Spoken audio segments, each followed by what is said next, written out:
Happy New Year. Happy New Year. Thank you. Happy New Year, Caroline. How's it going? Happy New Year, Tony.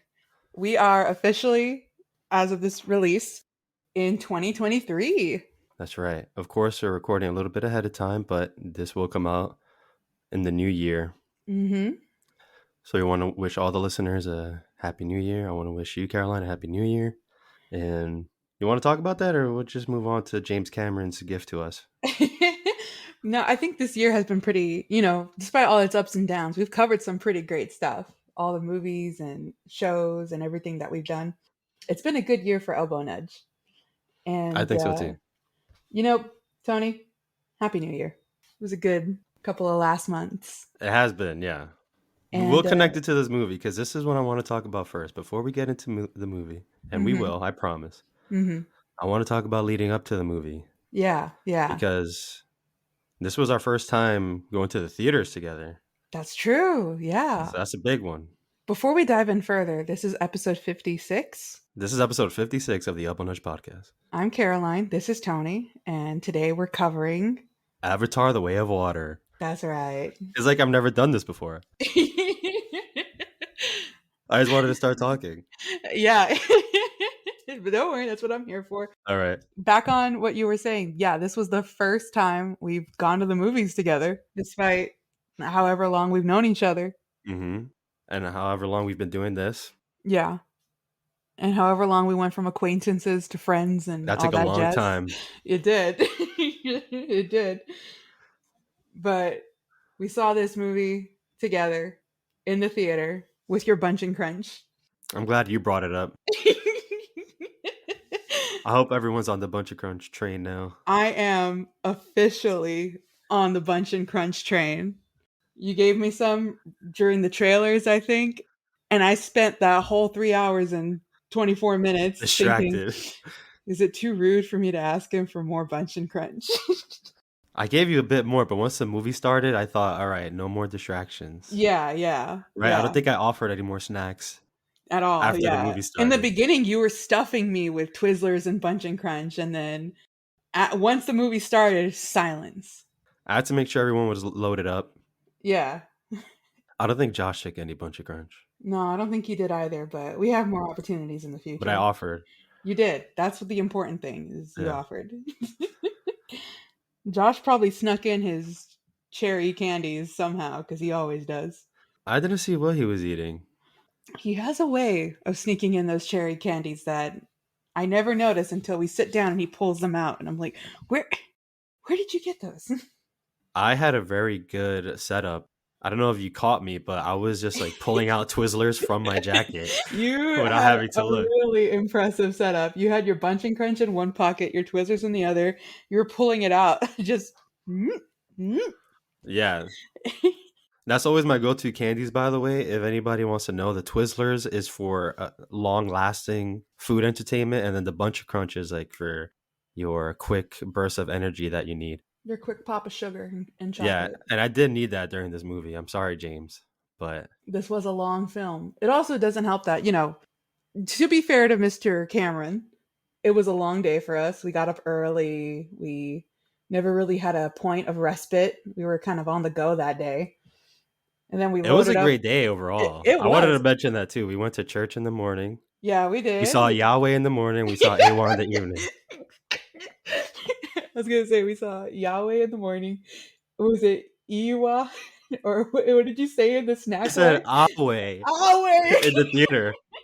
We were loading up on snacks that you so graciously paid for, but I was right with you. I was putting in my sour gummy worms, and you were like, "You ready to see Eywa?" I have no excuse for that. I was like pretty awake. Yeah, at least I hope so. You were half lit, which means you were awake. Yeah. And then we saw Eywa in the theaters. Right. So it was a good day. And we loaded up on pizza too, though. Let's not forget. We had a lot of pizza. No, I was good with that. That was energy. And then we went on a little hike, like a little walk up the Japanese tea garden. Oh, yeah, you're right. So, that took a lot of energy. It was very eventful. A very eventful day. Okay. And then to sit down and watch a 3 hour, 12-minute movie. And I think I mentioned to you while we were watching the movie, I was so comfortable that I was doing the long blinks. And what kept me awake, what really kept me going was I knew we are going to cover this for the pod. So I need to give it my full attention and not succumb to the sleepies. But I was comfortable.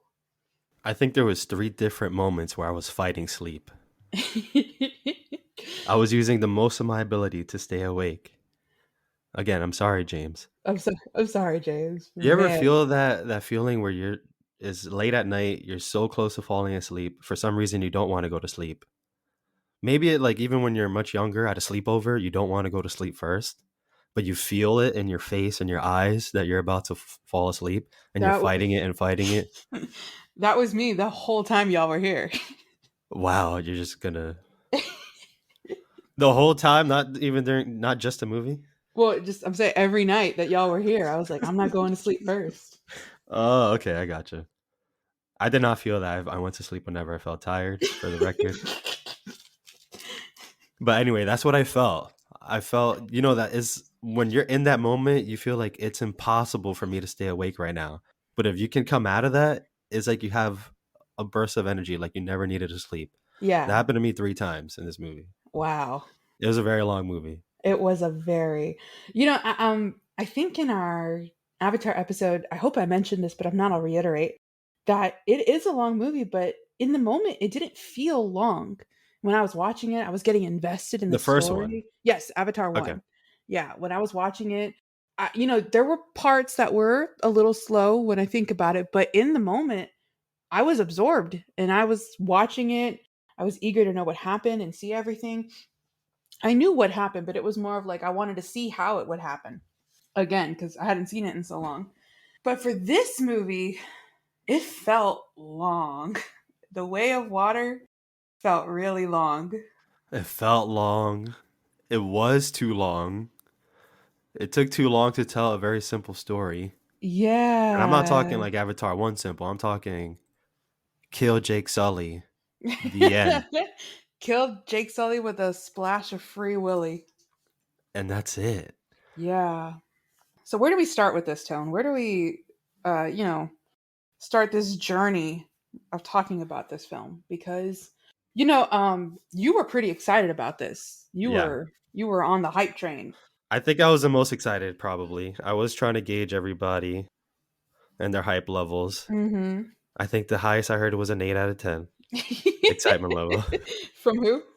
Do you I think remember? Ashley is just a very She's just excited easygoing about person. she's excited about everything. That's what I love about her. Yeah. That's what Yeah. she said. She's like, I'm not very critical about movies. So that's very nice. She is very willing to watch anything, which I love. That's good. Yeah, I did want to start. Well, first, I guess we'll just say that real quick. It felt like I think I could easily say Avatar 1 is better. Yeah. If we want to get that out of the way, yeah. Avatar 1 is better. And I did want to bring up, I didn't want to delve too deep into it, but just to give the numbers, because I think there was a lot of confusion about the budget for this movie. And Yeah, I've been hearing a lot of mixed, and when I say mixed, I mean different things like yeah, regarding the budget. So yeah, give me your knowledge on it. yeah, I wrote some of it down. There's no hard numbers on this, but I looked up a lot of different references and I checked on Box Office Mojo. This is a site I trust the most because they follow the box office from beginning to end. They have good stats on it, and they have the budget for 237 mil. That seems low for a camera movie. And of course, this is not including marketing. Okay. And then if you check other sites, Wikipedia has it, other news sites, they estimate it to be between 350 and 460 mil. So I assume that's including marketing. Okay. So far, Avatar, as of right now, this is already the second weekend has passed already, Mhm. and they're over 800 mil worldwide. Whoa. Yeah, it's doing pretty good, and it opened really well too. Opening weekend was 134 million. That was That's pretty compared to good. the first Avatar, it was 77 million Wow. opening weekend. Yeah. But I don't know if we could say it was good because a lot of people were like Disney, they had their own estimates. They thought they were going to open between 135 and like 150. So opened at 134, a little lower. And then I guess just regular movie news outlets, they thought it was going to hit 170. That was their number. But yeah, there's no solid numbers. And I actually wanted to read you some James Cameron quotes. Okay. All right. So these are the two that I feel that's been going around the most and why people are assuming it's a very, very high budget. Because when I'm hearing that, well, let's hear what James Cameron said. Yeah, So yeah. this was in the GQ interview that he did. By the way, this interview is great. Like if you go to GQ and then you open up the article, you could read the whole article. It's very lengthy, probably as long as a movie. No, not really, but it's a long article, and you can also play an audio reading of the article, and that's what I was Oh, doing. Like at the top of the page, it just reads the article for you. that's cool. It's really cool, and it's like right under 40 minutes for the whole thing. That's a hefty article. It Wow. is. It is. They went into detail about James Cameron, his life, and Avatar, and behind the scenes. So it was very good. I'm gonna look that up and bookmark it because that sounds cool. But yeah, continue. Oh, they asked him how expensive The Way of Water is. Okay. And oh, by the way, when I'm reading these, I have to clean up the language because James is kind of a potty mouth. So he said it's very effing expensive. That was his response. Very effing expensive. And then it says in the article, in order to be profitable, he said you have to be the third or fourth highest grossing film in history. He said that's your threshold. That's your break even. So that's where that idea is coming from. We're like, dang, well, the third or fourth highest grossing films in history are in the $2 billion range. You're looking at like Star Wars and Avengers at that point. Mm-hmm. So this movie has to perform on that level, according to James Cameron. So I don't know. I just found that so hard to believe because it took a long time and the technology has advanced like crazy. It looked really good, It looked amazing. but really like that much money? I don't know. Because I also read another article that said the budget is 1 billion for all four Whoa. movies, like the Whoa. next four movies. Oh, 4 movies for 1 billion? Yeah, and that seems a little low, right? Yeah, that's not that high when you start getting into the nitty gritty of it, Yeah, especially for a James Cameron film. but there's no official numbers on all this. Nothing has come out He's concrete. he's keeping it on that hush hush because I don't know, maybe expectations too. Yeah. Well, he did talk about that. He was also talking about how this has to perform, like, depending on how Way of Water performs, it'll determine if 4 and 5 get scrapped or not. And Whoa. he'll just end it with 3. Whoa. Yeah. Wow. It's very interesting. I don't know if you want to, because I was listening to a lot of his interviews and stuff. I don't know how much time you want to spend on James Cameron and behind the scenes, but it's funny. I mean, hey, if you're down, I'm down. Also, James Cameron is just such a funny individual He is, to his hear about. answers, his quotes that he Yeah. gives. He, I wanted to say, I feel like he's kind of clickbaiting his next movies. Go on. This was an interview with Collider, and they were asking him about, the performance and the next movies and whatever, performance of this movie and the continued movies. Hmm. And that's when he said that, this one has to do well in order for the next ones to come along. And he said for Way of Water, he submitted his script and the plans for it, and like the studio execs, they looked at it and then they gave him like 3 pages of like revisions and just advice for the movie. And then he said for the script that he handed in for Avatar 3, they gave him like 1 page of revisions and things that he could work on. And then for 4, the script that he like emailed them for 4, apparently they wrote back like holy f, and that's it. And he's like, oh, what about the revisions? He's like, and apparently they told him that's it. No, there is none. Just this was gonna be crazy, apparently. Whoa. So he's saying like, stay tuned for Avatar 4. Four. He's already 4. clickbaiting. Four. He's clickbaiting 4. Only James Cameron can get away with something like this. And Only maybe James Cameron. maybe Kevin Feige.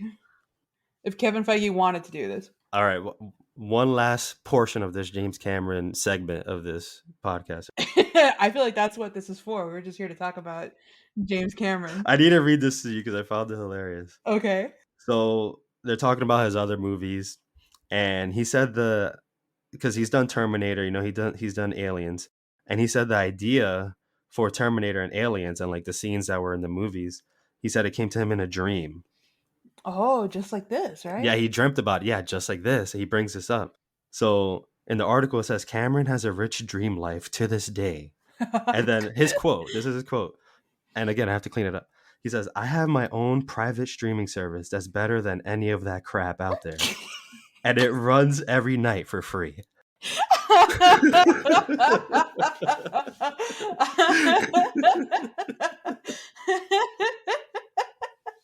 Wow. I love it. So that's where he describes after that he had the dream of like bioluminescent plant life and trees and how the water looks. He said he dreamt of that. He also described like the little lizards that he says it looks normal at first, but then when you come near them, they get like a flying disc and it looks like a frisbee, and that's exactly what we see in part one. Oh So he dreamt yeah. all that. We're watching James His Cameron's dreams dreams. on screen. I wonder what his dream journal looks like. We just saw it. But like what other ideas is he storing away? I don't think he's storing them away. I think he's making them come true. I wonder if he dreamed about Titanic and this love story that happened on the boat while it was sinking. I don't know if that's sad or exciting. It's both because he made a blockbuster with it. He made a lot of money with it. Yeah, he did. That's so cool though. I wish I had as cool of dreams as James Cameron. The last dream I had, I told you, was about a weighted blanket suffocating me. That was a great dream, Caroline. How is that a great dream when you're the one that threw it on me in the dream? I'm talking for myself. I don't know how to delve into that. All right, one more piece of this article and then we can move on. Okay. This is a quote that I want to read. This is from Zoe Saldana. Well, let me read. This is the article. This is not her quote. This was said in the article. The Marvel franchises are built by dozens of comic book artists and writers and directors who work together to create stories. By contrast, Avatar is a result of the vision of a single man. And then this is what Zoe says. Without Jim's heavy, heavy brain, this would all fall apart. Whoa. He's got big brain energy. Oh, yeah. That's so cool though. And I feel like James Cameron needs to, well, I feel like he does, but the credits need to be more Tommy Wiseau-ish, where it's like directed by James Cameron, written by James Cameron, screenplay by James Cameron, produced by James Cameron, Dreamt by James Cameron. dreamt by James Cameron. Instead of like based on the Chronicles of Narnia by C.S. Lewis, it's like based on a dream by A James Cameron. dream, yeah. A never-ending dream, a dream of you. I believe I can see the So, yeah, that was a sun. James Cameron segment. I'm gonna give you a little round of applause here because it is not every day that I see you doing research for an Wow. episode, and I'm so proud of you. I got to sit back and relax and react. Don't get used to it. Oh, I won't. I know, but I'm glad. This was so entertaining. All right. Let's move on to the movie. Let's talk about the movie. Now that we've had the build up, and you especially had been keeping up with a lot of the James Cameron quotes, and I think I filled you in on some of them during the Avatar episode that we did, Avatar 1. But now we've seen it. We have the knowledge of Avatar 2. And we can talk about it. Yeah, we can. It's already a week past premiere. And by this time, actually, it'll be 2 weeks past Yeah. premiere. So we can, this is not a spoiler, free podcast. We are going to spoil everything. So if you haven't seen it and you're conscientious about spoilers, this is your warning. As always, we always spoil the movies here. We spoil the movie. So that's in the title. Yep. This is your warning to vamoose. Go watch the movie and come back. So I think, just to reiterate the overall impressions, I think Avatar 1 is better. I think this movie was a complete filler for the overall franchise. Yeah, I think so. Yeah. I feel like I would have enjoyed this movie more if a few tweaks were made. One is the runtime. A lot of scenes are just filler, fun, SeaWorld looking, parts of the movie. We're really just watching the kids swim around. And that's cute when you see it the first time for maybe like 2 minutes, but after ongoing montages of this for a good 30 minutes, 40, if not more, it started to wear off. And then two, I feel like the kids needed to be played by younger sounding people. Oh, Specifically, uh, specifically Kiri. I've only mentioned this. Kiri. I mentioned this many times after we saw the movie that I wanted to feel for her. I wanted to get invested in her story, but every time she spoke and sounded like Sigourney Weaver, it unnerved me. It's just why does she sound older than her mom? I don't know. I'm not gonna defend that because I agree it sounded very weird, but I was okay with it, and it didn't bother me because she looked like this weird mythical creature already. They made her more, in tune with the spirit of Eywa, and there was just something off about her that I liked. But yeah, the voice did not work. She The was not a voice little kid. I was okay with the unnervingness with her abilities, and even if you notice the way she's designed, she looks very different than regular Navi. And but like I was okay with all that. It's just her voice was so off. Every time she spoke, I'd be like, ugh. Well, is this supposed to be because our Jesus theory that she was We need to inform the listeners before we just casually say the Jesus theory. our Jesus theory? Uh-huh. Our Jesus theory. So for to catch everybody up, there is a little subplot in the movie where Kiri is asking her mother, which is Sigourney Weaver's avatar, or Sigourney Weaver really, in her dreams, like, who's my father? Who's my father supposed to be? And yada yada. And there's like the kids will come up with theories and be like, oh, it's this scientist or what Norm. yeah, it Norm, like it's him or whatever. It's in And every video log. yeah, and she can't really find a straight answer as to who her father is, and it's not until she she like merges with Eywa or whatever, she attunes with Eywa, and she asks her mother in the dream, who's my father? And then her mother is like, oh, Kiri, and then she gets pulled out and gets a seizure. And I looked at you afterwards and I said, I think she's Jesus. I think Eywa is her dad. Awa is they refer to as a her.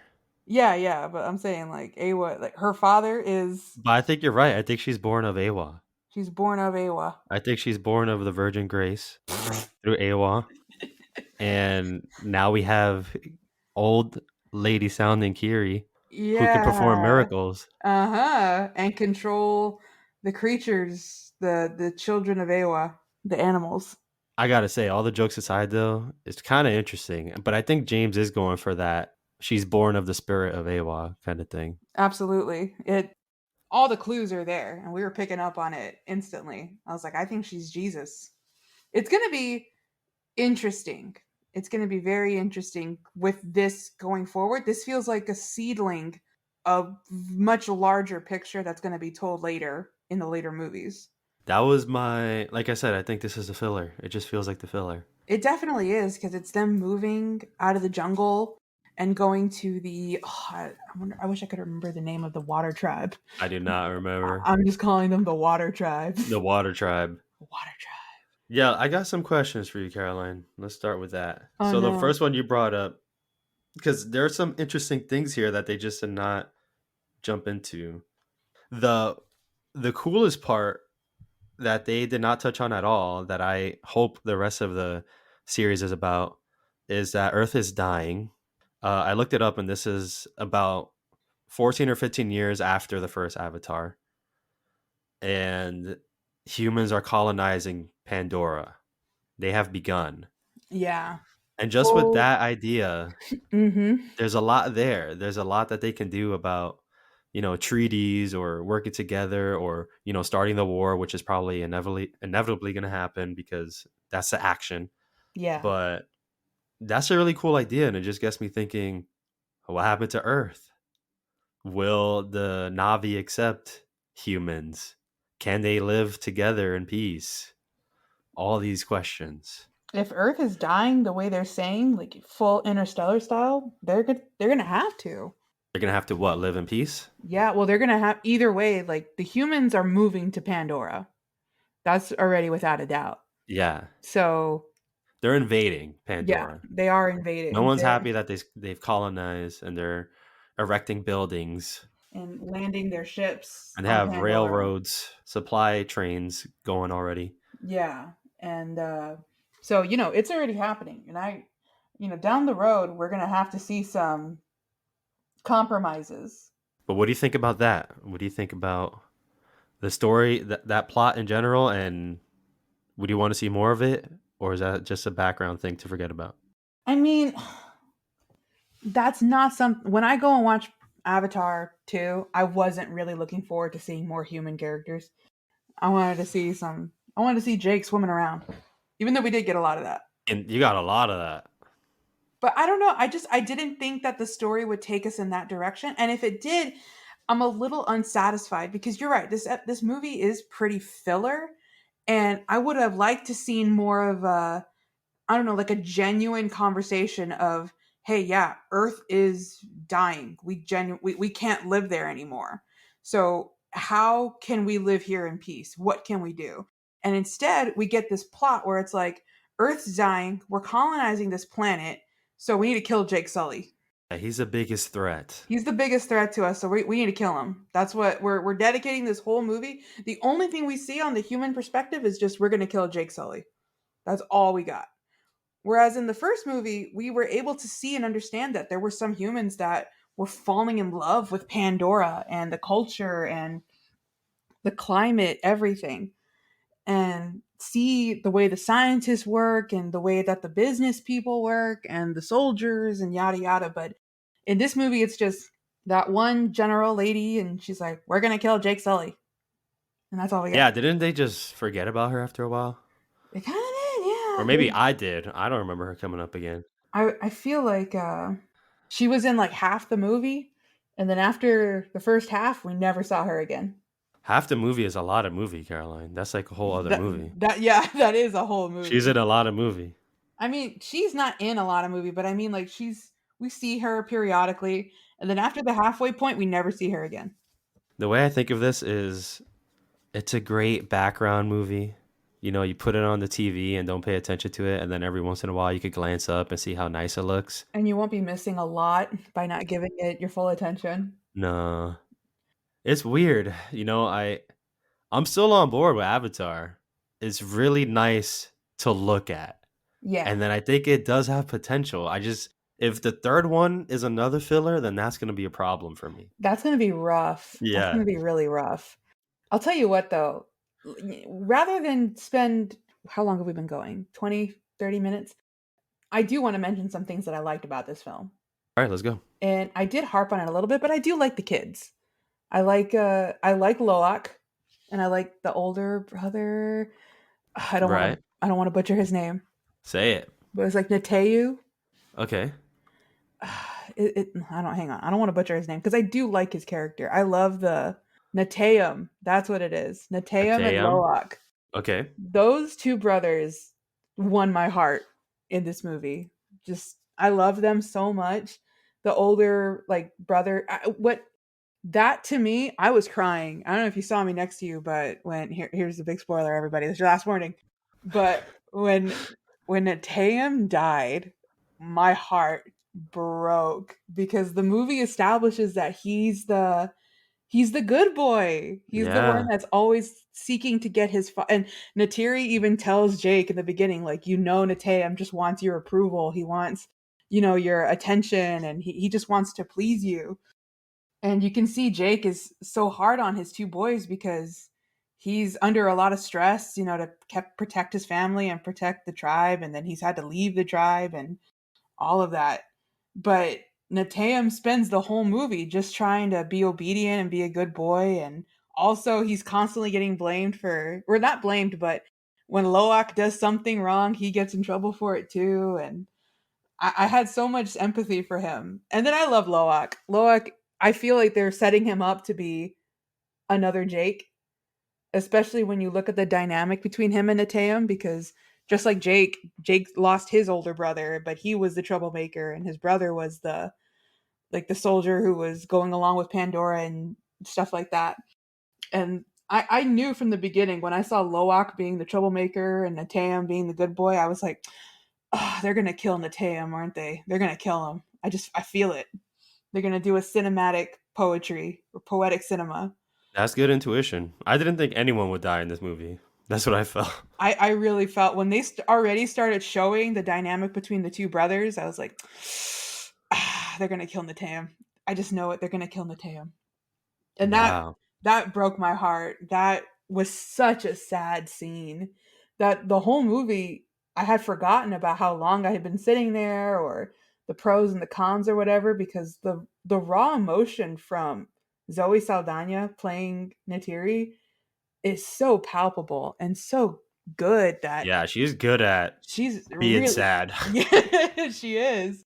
Because man, and even like when she goes into her murder state, it's just that Oh, last I wish she killed Spider. She was so oh, close. I wished. I don't know why. I don't know why they even bothered with Spider.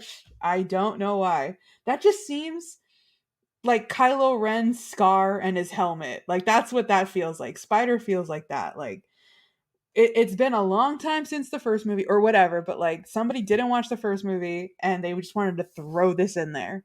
Where it's like, what if what's that colonel's name? I wrote it down. Colonel Miles Quaritch. Quaritch. Uh huh. What if Quaritch had a son?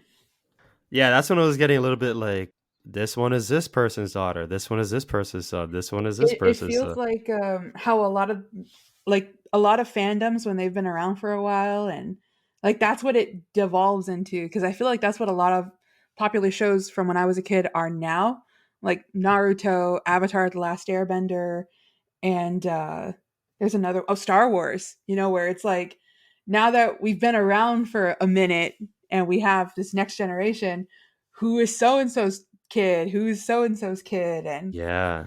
you know that's what it They have feels to be like. related to somebody or who's going to care? Exactly. Yeah, yeah. And that's what this feels like with Avatar, where it's like, oh, well, we're following Loak now, who's the son of Jake, and we're following Spider, who's the son of the Colonel. I think everyone else was fine, but Spider is like, really? The Colonel needs a son? Yeah. The Colonel? Come on. Come Did on. they even reveal who his mom was? Like, No, who did he? it was just like he's a baby, so we can't put him in cryo. Yeah. I just didn't like the way he looked. If he looked a little cooler, I think I would have been on board. I feel like if they gave him pants, he would have looked cooler. And a shirt, And shoes, maybe a glove or two, maybe some goggles. I don't know. maybe a haircut. Yeah, maybe a decent haircut. Same for Jake, by the way. I love Jake's hair in Avatar 1. He's got like that long hair with the braid.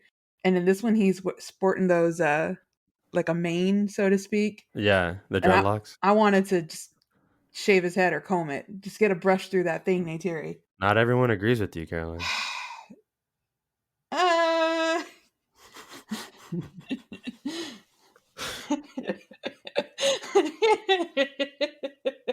I was gonna bring up the story, but I don't wanna.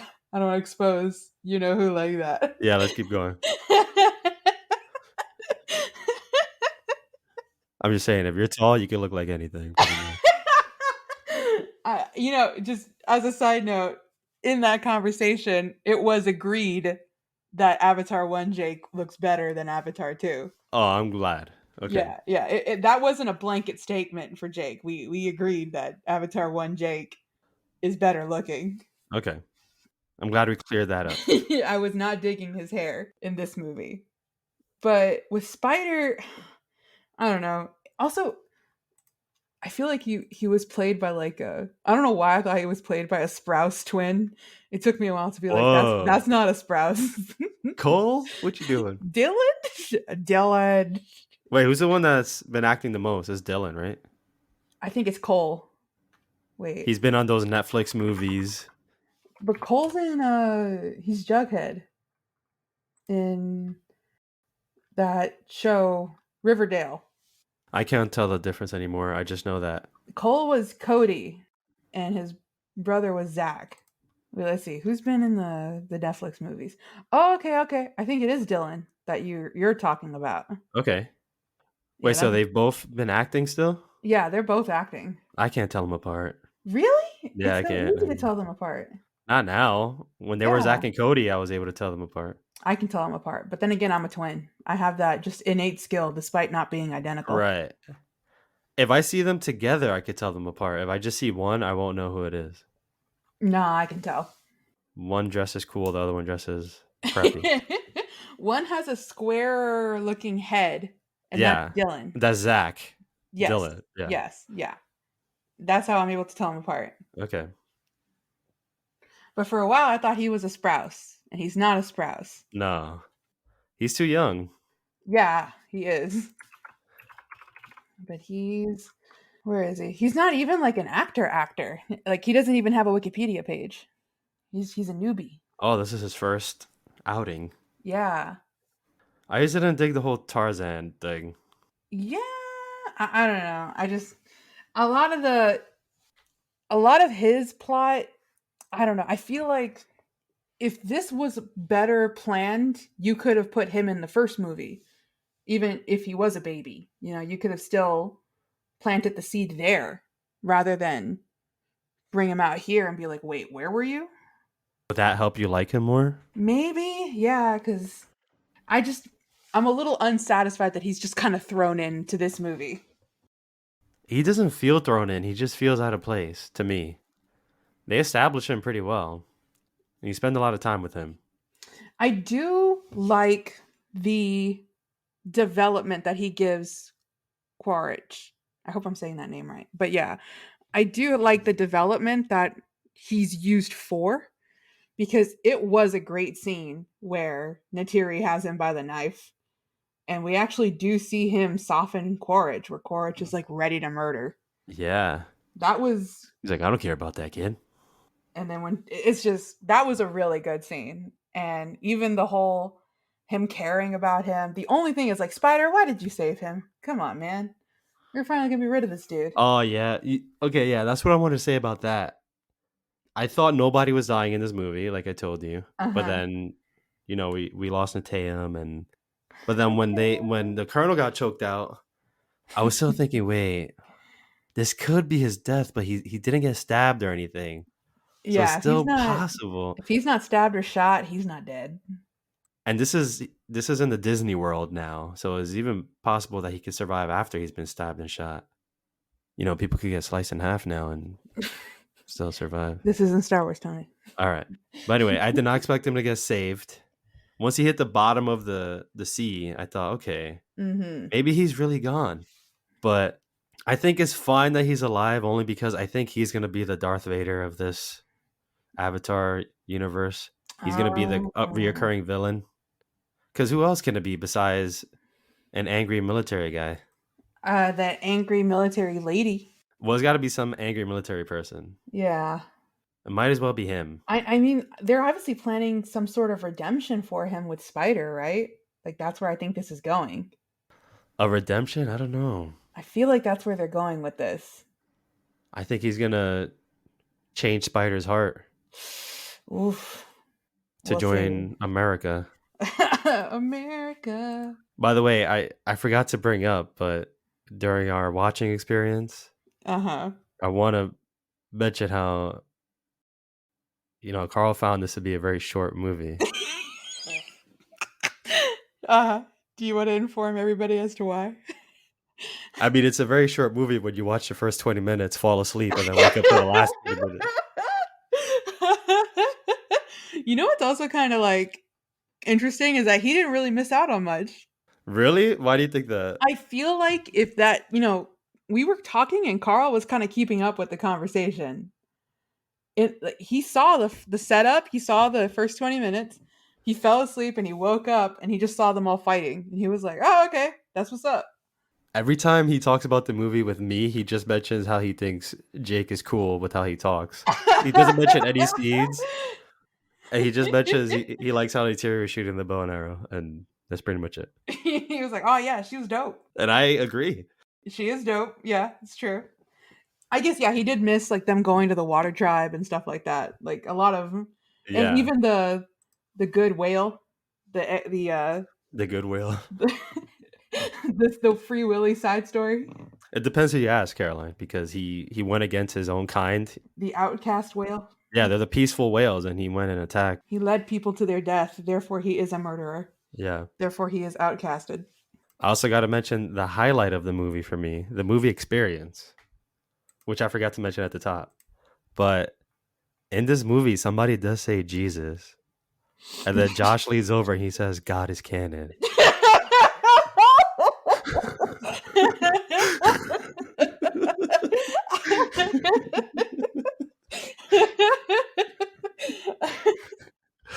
And in that moment, I felt like Jamie in Jingle All the Way. I felt like, he knows my name. He knows my name.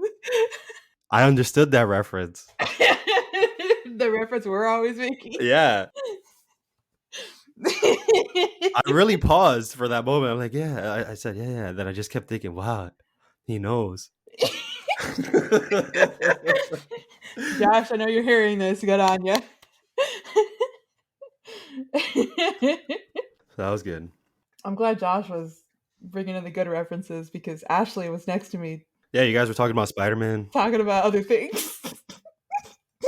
Did you even watch the movie, Caroline? Of course I did. That's why I'm talking here with you. But it was so funny. And I wanted to laugh out loud, but I didn't. I controlled myself when Ashley, my best friend, leans over and says, this kind of reminds me of Spider-Man No Way Home and how they all forgot him. Isn't that sad? And I'm like, what? I mean, I respect it as a Spider-Man reference, nonetheless. Yes, nonetheless, she does talk about Spider-Man to me. But I remember looking at the scene that had nothing to do with Spider-Man and looking at her. You just got to force a Spider-Man reference by any means necessary. And then she was like, I mean, what's he going to do now, right? I mean, everybody forgot him. And I said, yeah, everyone forgot him. And she goes, except Doctor Strange, right? And I was like, no, Doctor Strange. Like, we're having a full conversation during the film. When you guys go watch Spider-Man 4, she's going to be like, you remember when Sully had to take his family to the water tribe? She's like, this kind of reminds me of when Sully lost Nateum. Wasn't that sad? That was really sad, right? And then Natiri goes crazy with her bow and arrow and be like, yeah, that was really sad. Yeah. Let's watch a movie now. I love her. She makes everything fun. All right. So now that we're mentioning it, does Sully make the right move, taking his family to the water tribe? That's rough. I was thinking about that. Or is he a punk? I was thinking about that. I mean, I get the wanting to hide part. I get that. Where you're like, do we endanger everybody and everything we know and love, especially the forest? Like, what if they just set it on fire like the way they did in the last movie? So he's like, you know what? We're just going to get out of here. We're just going to go hide. But then it's like, was that the right decision? Because all they're doing now is just burning everything until they find him. Yeah, I think he made a bad move. Oh, you're coming right out with it. Yeah. Okay. I think it was so bizarre for his instinct to be, we got to get out of here. We nominate this next guy to be your leader, and I'm out. When I saw because our audience probably doesn't know this, but you never saw any trailers leading up to this movie, right? Oh, yeah. I should have seen that before we did this, but yeah, did they show anything about that? So they didn't show anything about that. I saw the trailer. I saw the first trailer for this movie, and I didn't watch any more after that. I just saw the official trailer, and that was it. And my impression from that trailer was that he was going to go to the Water Tribe to ask them for an alliance to take down the humans. That's what I thought the premise of this movie was going to be. So when it turned out that he actually wasn't going to stick around and he was actually fleeing to the Water Tribe, yeah, I got to agree with you there. That was kind of a punk move. I thought it was going to be a Civil War style Wakanda versus Atlantis kind of thing. Or, above, like, even in Aquaman is like Atlantis versus surface normies or whatever you call them. So it wasn't any of that. But I think it was a bad idea because you're just leaving your old tribe to die. They don't have the fearless leader, Jake Sully, because they're definitely going to go and drop nukes over there and he can't fight with them. And they're obviously going to look for him in Pandora. And he's like they did in this movie. They're going to find him. He can't run away. Yeah. From the military. And he's got, the thing is like, why would you leave and go to the water tribe when you can even see their biology. Like he's made for the jungle. They know that jungle inside and out. So why Yeah, would you skinny leave arms, that? skinny tails. Skinny arms, skinny tails, but they can climb, they can run. They're used to it. That's home field. But then you leave that to go to the water. I mentioned this to you before we recorded, but I think it was also a way just to be amazed with the beauty of Pandora again, because like when we first saw Avatar, everything was new and beautiful, every animal and every plant and every tree. But then when we see them again, you kind of, you're used to it already. You see the flying pterodactyls again, you see the plants and everything is beautiful, but you're not in awe. But when you go to this water tribe, you get all of that again. You see these whales, you see the water tents, homes, I don't know, structures. Yeah. You see a new way of living. You see underwater reefs and corals, and it looks good again. It's beautiful again. I mean, the jungle, I would have loved to stay in the jungle. I think the jungle is beautiful. But yeah, it is nice to get that new montage of everything else Pandora has to offer in terms of that. I would love to see some more biomes too. I think we're getting new biomes every movie. Next one Every is snow. you read my mind. Yeah, I was like, we got to get the snow tribe. We got to get the fire tribe. We especially got if it comes out in December again. Come on, snow snow. in December. We got to get the volcano tribe. I want to see some fire, Navi. Now you're just choosing elements. We got to get the wind tribe. I want to see some Breath of the Wild gliders. I don't know. I'm just fire, water, I know you're doing elements. You're doing elements. You're not air. doing biomes. Long ago, the four tribes lived in harmony, but everything changed when the Yeah, we're Fire off. Nation attacked. But yeah, I see what they were going for, but I just feel like as a story, let's go to rewrite corner for a little bit, Tone. Here we go. Now I'm thinking, in my mind at least, this is not James Cameron's dream. I get that. I'm just a girl on a podcast who's spitballing here, but he leaves the jungle to go make alliances in different lands, and he starts with the Water Tribe. And they tell him, "We can't form an alliance with you until you know what it is to be one of us."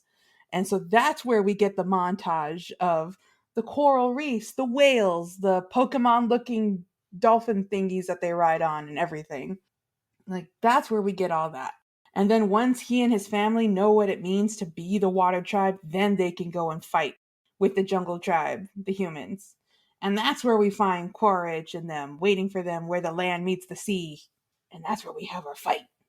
That could be what they're going for in like part four. In part four, Yeah. 6 hours down the road.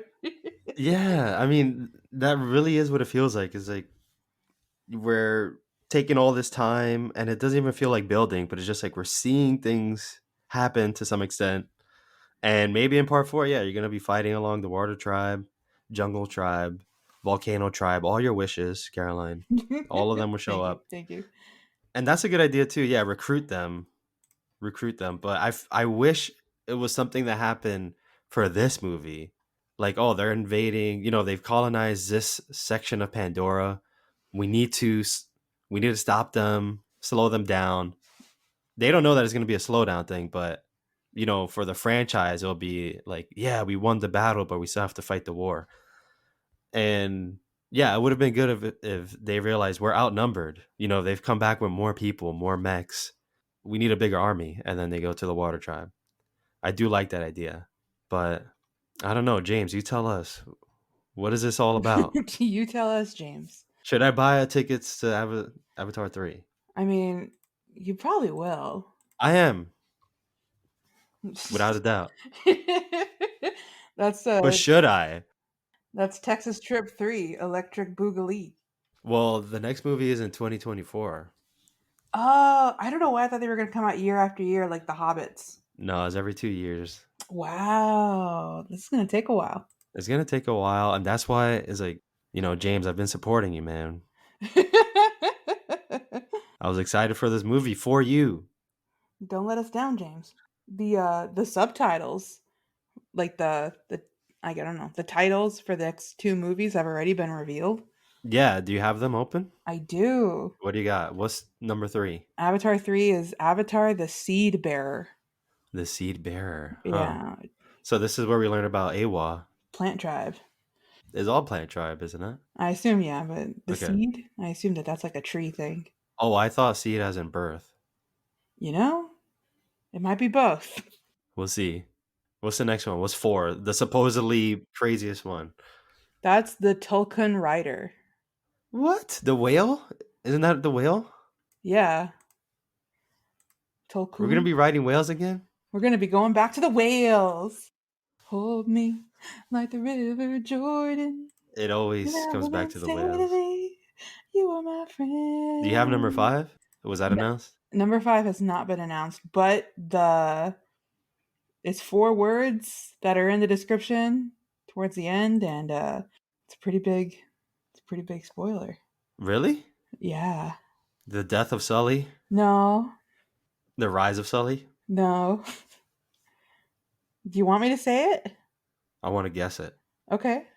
I'll give you 3 more guesses. Age of Sully? No. It's not the subtitle. It's the description in the bottom of it Oh, because it really? doesn't have a title. It just has Avatar 5. Oh. So it describes the movie or describes the title? It says, I'll read the first part where it says John Lando has stated Avatar 5 will take place on, Earth. uh-huh. Really? And there's more that follows that. Earth should be long gone by then. Yeah. Wait, that's gonna be kind of cool. Yeah. Because they're in a cyberpunk Earth. And then if you can see Navi on Earth, Uh-huh. can they breathe air?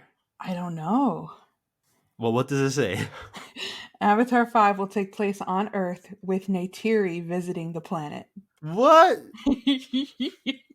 Yeah. Now we know she's not gonna die for the next four For movies. yeah.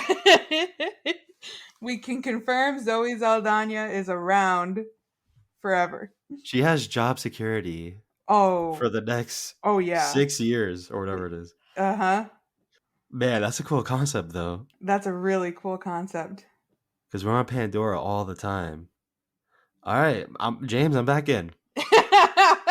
Give me three more filler movies and give me one last really good movie. One last hurrah. Let's go. Yeah. It says right here future. In 2022, Cameron indicated his plans for a 6th and 7th film would be made if there was demand. All right, let's slow down. There's not that Cameron much demand. has been Cameron. Cameron's been, hitting that blaze, eating a lot of cheese before bed. He's been dreaming. Oh yeah, he's definitely on Doctor Strange stuff right there at night. He's on that truth serum. He's on that hashish. What was in that tea?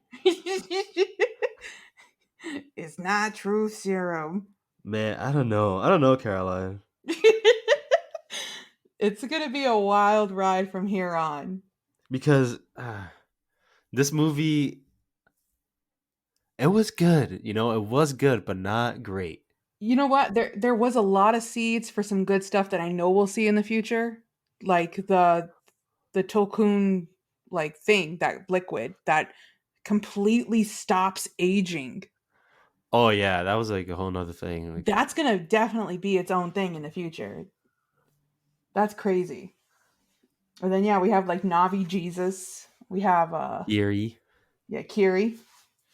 And we got a lot of seeds in this movie for what eventually will come to fruition later on. But this movie itself is like a filler arc of an anime. We're waiting to catch up with the books kind of thing. Yeah, I'll give him one more movie. One more movie of excitement. One more movie of not watching the trailers. I'm in as long as I get to see more of Pandora. Pandora is so beautiful, and the technology in this movie was really good. There was one scene that I wanted to show you that just from a CGI animation perspective is impeccable. I All don't know if I right. can find it. Give me some fill time here. No, that's fine. Look it up and take your time. Let's see here. I might have to just show you the trailer, but I'll show it to you with the timestamp. On a side note, while I'm looking for it, did you know Kate Winslet was the wife of the Water Tribe leader?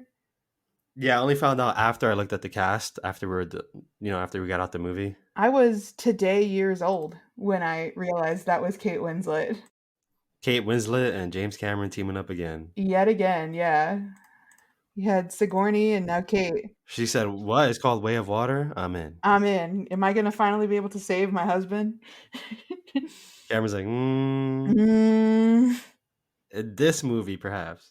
I don't know. Yeah, maybe. Am I gonna have a bigger door this time? Hmm. Mm, you're gonna have a whale. I'm in. Oh, oh, oh, I think I found it. Yes. Now, what I'm sending you, it's where he's strapping. Like he's gonna strap into that Pokemon looking thingy mabob. Okay, Wait, I didn't send it with a timestamp. I'm watching. Or did I? It's at a minute 20. Yeah, I'm already seeing it. Do you see that? That's so cool. Hold on, I'm rewatching it again Yeah, yeah. Watch it like in playback speed point 0.5 because that's like, to dude, really appreciate it. dude, look at that. That looks like a person. Yeah, all of this is fake, and it looks real. It looks better than real life. Yeah, everything you're looking at is fake, but even the texture of the hand, it's the way it's wet and the way the lighting is, and that's CG. That is so impressive. Yeah, it looks like a painted hand. Yeah, it is so cool.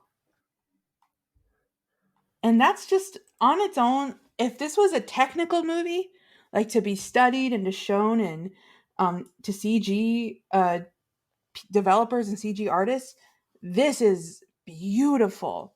The way the water is and the lighting of the water. I want to swim in that water so bad. It's so beautiful. You just have to go to Weta Studios and ask them if you could jump in a motion capture shoot. Yeah, for real. But man, from that level, this movie is beautiful. It's a beautiful movie. It looks great. From the story, that's where it's like it's a good movie. Not a great movie, but a good movie. James Cameron was talking about this, how they were really trying to perfect the underwater motion capture and then above water motion capture. And you could see the scenes where they transition, like they're swimming and then they like come up for air. It's Mhm. seamless. That it never breaks. And it's just like it's so hard to pull that off, but they made it look so easy. It's just like Yeah. clear visuals underwater and then up top, clear visuals up top. It's so pretty. I will tell you, I got a new favorite character in this film. Oh, I all do. right. I do love Loak, the second son. I do love Tatam. I love Loak. Those two boys became my boys this movie. And then when Tatam died, I felt that. I was with Neytiri, like, kill I him. like the kids. I I like did. you know how I feel about Kiri, but Took is cute. She's adorable. That's the little girl. Right. Kiri's a little unnerving, like I just said, but Nateum and Loak, I really do enjoy them. I did enjoy their kind of plots and stuff and how they were both trying to find this footing and even Jake, I like seeing him as a dad. And it's also interesting that he's not this like perfect father. He's learning too. You see him, our main character who was learning one thing in the first movie, which is how to empathize and how he's growing to love not just Pandora and the Navi and Natiri and all that, but loving his avatar self, his own body and everything. And now we're seeing in this movie how he's learning to be a dad, how he's learning to be a protector for his family. I think he's a pretty good dad. I like it. I like that they show him making mistakes. How he's too hard on the boys, but we know as the audience member he loves his kids. He has to be hard on the boys. Yeah, because they're the next generation. They're gonna protect the rest of the tribe. They're gonna flee from the water tribe and take their kids to a different tribe. Oh no, hopefully not. Loak is really cool though. I can see a lot of Jake in Loak. That scene at the end that broke my heart also after Nateum dies is when Loak goes and saves Jake. And Jake is saying like, Nateum, is that you? And he goes, no, Dad, it's Loak. It's like, oh. Uh, my favorite son, is that you? He's like, oh, the troublemaker. Oh, it's you, Loak. Yeah, I guess you could say, nah, just leave me be. I'm going with Eywa. I'm going with Nateum. Yeah, I want to see the Tatum again. Which, by the way, the saddest scene. Yes, it's sad when Nateum dies, but when they go and they convene with Eywa again and start reliving those memories with Nateum, I for sure thought my makeup was going to be a mess after Oh, that. Ashley was very subtly, I thank her for that, handing me tissues or like the wow. little napkins. I was a mess. Wow. Yeah, we spoke about that a little bit. Yeah, Imagine being able to relive your memories. especially with the people that are gone. Wow. Yeah, but actually be there and relive it, not watch it. Yeah, experience all of that again. Yeah. I would love that. I would pay so much money for that. I don't know if I could do that, Caroline. Because you wouldn't want to leave. Yeah, it's too tough. I agree. I agree. But Because I know I'll man, be over. It's just one moment in time. How many times could I reconnect to AWA to do that? If I could stay there over and over again, I'll do it. meanwhile, Yahweh is like, dude. Caroline, how do I find this connection to AWA? How many times I have to reconnect to AY to do this? Meanwhile, God, Dude, dude, dude, lovingly.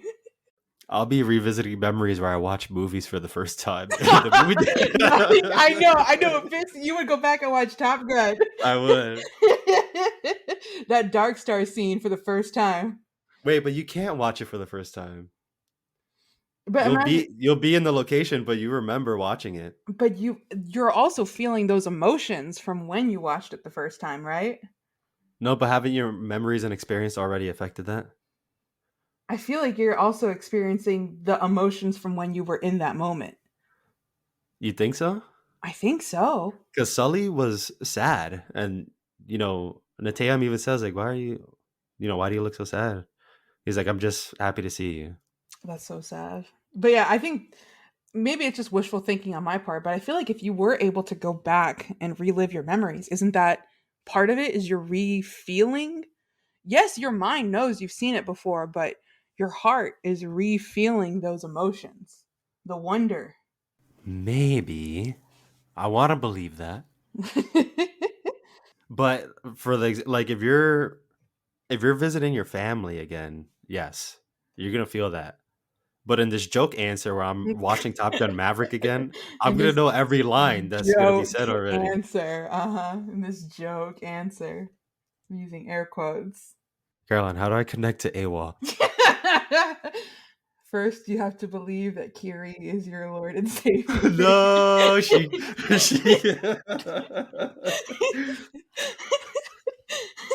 she came back as Navi. Meanwhile, Jesus is like, dude, Dude, dude.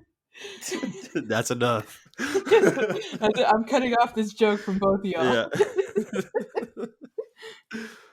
No, but in the serious answer, I don't even think I could revisit family either.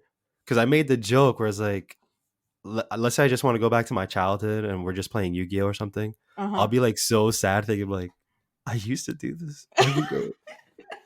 And it's like, bro, it's your turn. Like, okay, it's my turn. You wipe away that one tear. Yeah, yeah. I'll relive memories like that, but it's not forever. That's the sad part. But that is like something that the Navi like teach you is that they limit it. They go like what once a year or whatever to the tree, and that's when they relive those memories. I feel like you can make a sci-fi story just from that. Somebody who's obsessed with living in the past and never lives in the present Yeah, and forgets about the future. that would be an interesting kind of tale. Yeah. James, write this down. Yeah, write that down. Write that There's a down. lot that could happen here that's not happening here. I'm thinking of I mean, there's a interesting reason he's stories. got 8 movies on the lineup. 7 movies. hopefully movies that tell a story and not just it not looks like National Geographic. Do you want to hear interesting trivia that I read up before this Okay. recording? Okay. This is a completely off topic thing, but we were talking about Top Gun in your joke answer. And that is that Tom Cruise, while filming an underwater, like, you remember the Rogue Nation? You haven't seen Rogue Yeah. Nation, but you know the Impossible Mission. And so to do Yeah, that where he's under scene, he holds his breath, right? yeah, he had I the saw that one. record. He had the record in the industry. Okay, good. You saw that one. Either way, Yeah. he had the record in the industry, and that is 6 minutes for that underwater filming record. 6 minutes. Well, during filming for this movie, Kate Winslet broke that record. Yeah, who was talking about this? Who brought this up? Was it Uh, you? Was it Josh? I think it was Josh. I don't remember bringing it up myself. Somebody said like, yeah, they have the records for on screen, or was it Matt? Wasn't Matt? But yeah, keep going. Tell the listeners because this is good. Kate Winslet broke Tom Cruise's underwater filming record. His was 6 minutes, and hers was a total of 7 minutes, 14 seconds. She's where she belongs. She's where she belongs, underwater. She I feel like Tom has a Cruise lot of is. experience. I feel like Tom Cruise is gonna read that trivia and be like, "All right, All all right. right." The next movie will be entirely underwater. Yeah, the next Mission Impossible because the two-parter, Yeah, part yeah. two. All right, I had heard 9 minutes. I Here we heard go. the two-parter is supposed to be the last. Oh, Caroline. I mean, I heard it's supposed to be the last. I'm looking it up. I'm looking it up. I think it is. You wouldn't make a part one and two for no reason. Yeah, it's expected to be the final film in the series.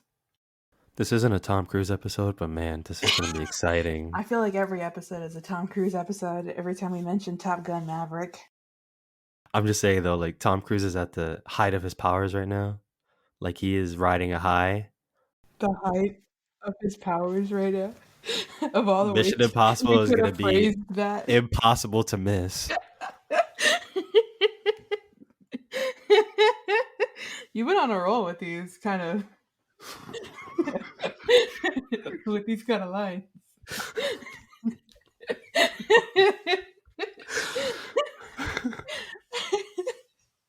All right, but Avatar? Avatar. I like the kids, and going forward, even with Loak and even Took the little girl, and I am looking forward to where they will be going in the story. I'm looking forward to the story going forward. It just this movie was a lot of filler, and I'm interested. But you know what though? On a positive note, I am excited for what it shows. So it did get me excited for the third movie to be It like, okay, did. okay, where are we going from here? You know? Okay. I feel like we kind of left off at the same point from part one. Yeah. Only now he has more kids, and they're in the Water Tribe. Yeah. James Cameron, as you would expect, he considers this a family movie, Yeah. as many franchises do. Star Wars is a family movie. Fast and Furious is a family movie.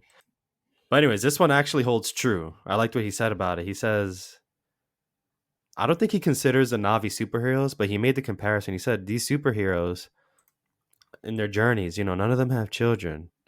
And that's like a struggle that parents have to go through, or when you're raising kids, that's something they have to consider. What do you do, Yeah. not just for yourself, but for your family? And I see that here, but I needed more. I needed a little bit more. I want more. I want to be where the Navi are. I want to see them swimming. This is appropriate because it's water. Yeah, I wanted more from the story and more to go on. A lot of if you look at like Rotten Tomatoes, the consensus is pretty much the same that visually it's a stunning and beautiful film, but the story is predictable. I think no more has to be said than that. Yeah, the story is just very thin, and yeah, it looks good. That's why I'm not, because we could sit here for like an hour saying like how good every scene looks, because it does look good. The one that I will point out is when Loak is with the whale and they're kind of like Yeah, posing you underwater. read my mind. Yeah, that's the most beautiful scene. Yeah, that one is leaves you in awe. It That's looks so stunning. good. Even like the underwater shot from under the water and you're looking at them up, the Yeah, sun that's the one is I'm thinking peering about. down. That's just beautiful. That's a wallpaper right there. Really, yeah, that is. That's awesome. And one last thing I'll give it a little praise for is I liked the fighting because James Cameron, he doesn't it feels like a different type of action scene when they're fighting or shooting or anything because in any other kind of action movie, there'll be a lot of cuts. Mhm. A lot of cuts. It'll be shot in the dark. It'll be like very fast and it'll make they want you to make it feel like chaos is happening and everyone's punching faster than they really are. But this is like pretty steady shots, not very elaborate fighting moves, just kind of raw and brutal. And I like it. It was very easy to follow. So I'll give it credit for that. I really did like when the action came up. We had a conversation a while back when we were talking about I'm not sure if it was Jackie Chan or just kung fu movies in general, and you brought Did you see that video? yes, I Oh, did. okay. And you brought to my awareness how a lot of times you don't see the punches connect, but like in Jackie Chan's you do. Like you see the actual hits. And ever since you brought that to my attention, I've started noticing that in films where I'll notice when I don't see the hit connect or I will see it. And that was something that I picked up on this movie that it in this movie you do see the action. The camera's not too shaky, so you're just kind of getting the illusion of a intense action and you do see the punches connect and you see the fights as they happen. You even see Neytiri's arrows like pierce people. You see it all. Yeah, it kind of ruins it for you once you know about it, but once you see good fight scenes, it's even better. Yeah, you did shatter that glass for me, but it's okay. It's Because okay. yeah, because I'm not like too finicky about my action scenes. Sometimes, if it's done really poorly, then I'll be like, but it does help me appreciate when I do see good action choreography, and this was pretty good. Oh, especially if you see an uncut shot of a fight scene, Whew. that's when you know they're confident. Oh yeah, Yeah. that's what's up. That's why all those Daredevil scenes are so praised. Yeah, yeah. Man, I want to rewatch Daredevil. But I guess final thoughts is just I'm giving Cameron one more movie. I'm not gonna limit Cameron for me. I'm gonna watch You're Cameron's gonna be movies. up to 5? I'll watch them. Why not? If I can sit through this one that was 3 hours and 12 minutes or whatever, and this is supposed to be the filler. If you were to tell me right now, oh, this is like, just as a blanket statement, this is the boringest of the films, I'd be like, all right, I'll watch the rest. I was gonna watch this in theaters again before we recorded. Oh, wow. I'm like, Uh, I don't know. if this is the lowest of it, it's only going to go up from here. Because Yeah. even if this is the lowest, it's not a bad film, you know? It's not. No, it's not. So if I were to get some sort of, I don't know, like guarantee, I know nothing's guaranteed, but if people were to be like, oh, the next movie is so much better, then I'm like, all right, I'm in. And then if we get to like 4 and 5 where it's supposed to be crazy, then I'm all for it. All right. I like the optimism. That's what I am on this pod, the optimist. I mean, it's like you said, I'm gonna watch it regardless. You are gonna watch But it I'm not gonna regardless. support this Oh. like as hard, you know? That's what I'm saying. Okay. Okay. Because you know how I support my movies, Caroline. Oh, I know. I listened to Hold My Hand like 16 times while you were here. I know. Right. So that's what it is.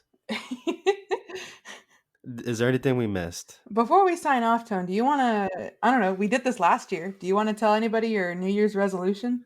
Oh, Do you, um, do you have a New Year's resolution for the pod? for the podcast, Yeah. what's the resolution for Elbow Nudge? What's our resolution, Tone? Oh, we haven't spoken about this. It's on the This is fly. very on the spot. Yeah. Wow. Do you have one in mind? Maybe that could help Mm, me. Did you ask with having something in mind? no, I didn't. I'm thinking of it on the fly. On the fly, New Year's resolution for the podcast would be I want to cover more movies that I haven't seen. I'll put that for me. Oh, okay. That's pretty good. Yeah, I want to experience more films that I haven't seen. I'm already doing that, so I can't take that answer. That's already how it's been. I've just been showing you movies. Yeah. Uh, you know what? I want to find out who's been listening to these podcasts. That's what I want. And you can make yourself known by emailing us at elbownudgepod@gmail.com. Yeah, okay. And this is what I mean. Yeah, this is what I mean because man, we have some great friends who's been listening. Absolutely. You Yeah. know, we mentioned Josh, we mentioned Ashley, we mentioned, your dad listens, your mom would listen. A lot of people support us, and And Davey makes memes for every episode. Davey always memes it up. I love it. Davey's memes are the highlight. I love putting out the episode, and then the next thing I look forward to is Davey's memes. Yeah, it's just so nice. And we're past the honeymoon phase. We started this over a year ago. The So it's not honeymoon like, phase. oh yeah, I'll watch it, to find out what they've been doing. Let's see what this podcasting is about. We're done with that. Now We're in they're it. listening just on their own accord, Mm-hmm. so I'm grateful for that. But I think there's a little bit more people that we don't know who are listening. So I do want to say, we're at the end. Hopefully there's some people who make it to the end. Yeah, reach out by email. I'll check that very closely. Caroline, what would you consider as the easiest way to access you? Our Instagram. Instagram, you would be on that, right? I'm on the Elbow Nudge Instagram pretty frequently. Yeah. All right. So if anybody listens and you don't know us in person, and even if you know us in person, I would like to start a conversation through email or Instagram. And yeah, and if you don't want it read on the podcast or anything like that, just a personal thing, just mention that in the message and we'll do that. But I really want to know who's been listening and just, yeah, open up a conversation. Just thank you for listening and to hear any feedback you have. Even movie recommendations. If you've been listening, we want to cover a movie that you're passionate about. Yeah, let's talk about anything. And that's it. That's what I want. I like that. That's cool. Cool. So we're done here. What do you freeze it like that? Is it over? Are the credits rolling? Are we done? It's over. It's over. Did everyone go home? Everybody, welcome 2023. 2022 had its ups and downs, but it was a fun ride.